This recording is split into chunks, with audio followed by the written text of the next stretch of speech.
Everyone, nandito ko ngayon sa Luneta Park dahil meron kami tinda here sa kanilang food court. Ayan ang aming pwesto. Ayan, wala nang paninda, ubos na. Ito yung kanilang food court here at Luneta. Ito yung aming pwesto.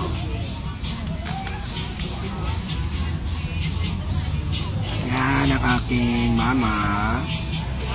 Wala nang wala nang ulam kasi ubos na. Kanina madami ang mga nasa 50 plus. And marami nang titinda rito. And guys, marami nang titinda dito ngayon kasi malaki kayong bazaar nila sa Chinese New Year event. At ibang klase ng pagkain ng tinitinda nila dito. Kasi kami kasi kanin ulam.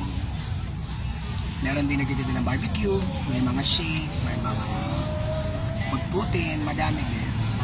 Pero karamihan mga Pilipino food ang tinitinda nila. Ayan guys, malapit kami sa Stop Rizal. Ayan. Diyan lang malapit yung pwesto. Tsaka yung pinaka-food court na tinayo nila.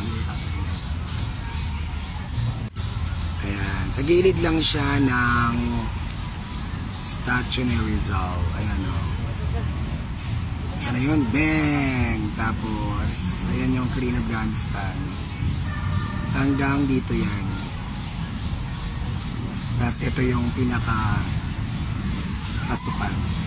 Every year, nag-i-event kami dito. Chinese New Year, Christmas, New Year. Yung New Year natin. Kaya nag-i-event kami lagi dito. Parang meron kaming nire-rent na org para magtayo ng bazaar. Kaya guys, grabe yung pula ng labi ko. Kaya guys, harap tayo at Luneta Park. Nandito ko po kami. Kaya may awin na kami kasi konti na lang yung tao tsaka wala na kami. Sa mga bumili ko, maraming salamat sa bumili at mabilis na ubos yung panin. Kasi kami dalawang ulam guys. 130. Ay, tanong ulam. Thank you.